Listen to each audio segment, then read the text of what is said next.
are going to build a great border wall to stop illegal immigration. I would build a great wall, and nobody builds walls better than me, believe me. I'm going to stop illegal immigration and drugs coming into our country, and yes, we will build the wall.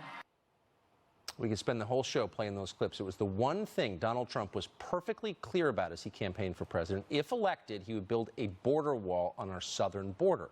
On the strength of that promise, above all other promises, he beat 16 other Republican candidates, upset Hillary Clinton, and the Republican Party unexpectedly kept both houses of Congress. Where's the wall, by the way? Senate Majority Leader Mitch McConnell's position is, thanks for the votes, the wall maybe later. Is the funding of the border wall going to wait until after the midterm elections? Probably, and that's something we do have a disagreement on. And so Homeland Security won't get funded before the midterms? Probably not. Yeah, probably not, because there's a disagreement. But there's some consensus, too, on the Republican side. Republicans have been able to pursue tons of other priorities. They passed the largest corporate tax cut in history, expanded the H-2B foreign worker program. So who exactly is the Republican Party representing? Voters or a handful of donors? We think you know. Lou Dobbs has spent years thinking about this. He hopes host Lou Dobbs tonight on Fox Business. He joins us tonight. I'm kind of speechless to this. Well, that's the problem. One becomes, I mean, all of this becomes ineffable to describe, to accept, and to deal with, because it is so obviously toxic and corrosive.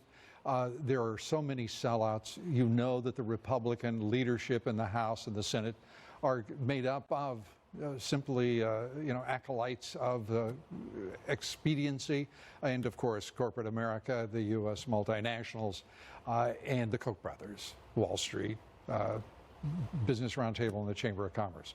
By the time you get through, there's no room for the American people, just 300 million of us. There's no room for the middle class, working men and women and their families.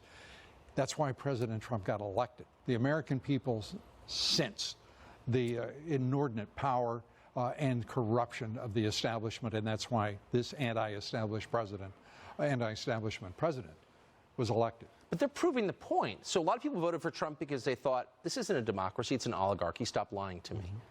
And now they're proving that it's true. I mean, in a democracy, you would look and say, what's the thing that voters voted for in the last election? Let's try and do it. They're not even trying. Yeah, they're not trying, and they're doing it rather snootily, I think, as well. I mean, probably not. Dismissive, superior, and oh, by the way, don't even pretend that you belong in the same room as me. Oh, unwashed, says Mitch McConnell. And Paul Ryan, he's talking about a better way agenda to compete, when in fact what they're both saying is we're going to do exactly what Charles Koch says. We're going to keep open borders. We're going to bring across as many illegal immigrants as possible. The middle class be damned. The working man and woman in this country be damned. America be damned. They're not going, even though they've styled it as such, going against Trump.